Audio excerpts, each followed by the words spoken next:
आज हळदीला जायचं होतं पण घरातच झालं लेट. नट्टापट्टा करायला मला तर खूप वेळ लागतो बाबा. सकाळपासून माझं आवरणा त्यात मॅगी तिचं काय वेगळंच असतं. फायनली कशीबशी आम्हाला रिक्षा भेटली आणि पोहोचलो बाबा एकदाच. पहिले तर नवरीसोबत एक सेल्फी घेतला. आमची नवरी आहे इंजिनियर. नवरीचं इकडे फोटोशूट चालू होतं. तोपर्यंत आम्ही फोटो वगैरे घेतले आणि नवरी फायनली मंडपामध्ये आली होती. कारण बऱ्याचशा विधी बाकी होत्या आणि आम्ही बरोबर वेळेवर पोचलो होतो. हळद तर झाली होती पण नंतर आम्ही हळदसुद्धा खेळलो.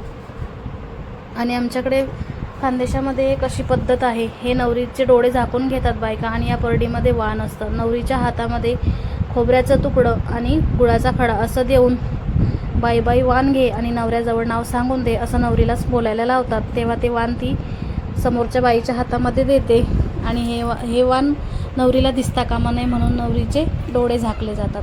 आणि हे एक पोयतं असतं. ही दुसरी विधी असते की हा धागा आहे ना, हा डोक्यावर गोल गोल फिरवला जातो आणि हा धागा डोक्याला न टच करता सरळ गळ्यामध्ये घालायचा असतो. आणि नंतर मग हे सगळे विधी झाले आणि ओवाळणीचा कार्यक्रम चालू झाला आहे. नवरीचे मामा मामी आणि नंतर माझी मॅगी अशी झोपली जे मला तिला घेऊन उभंच राहावं लागलं कारण ती राहतच नव्हती.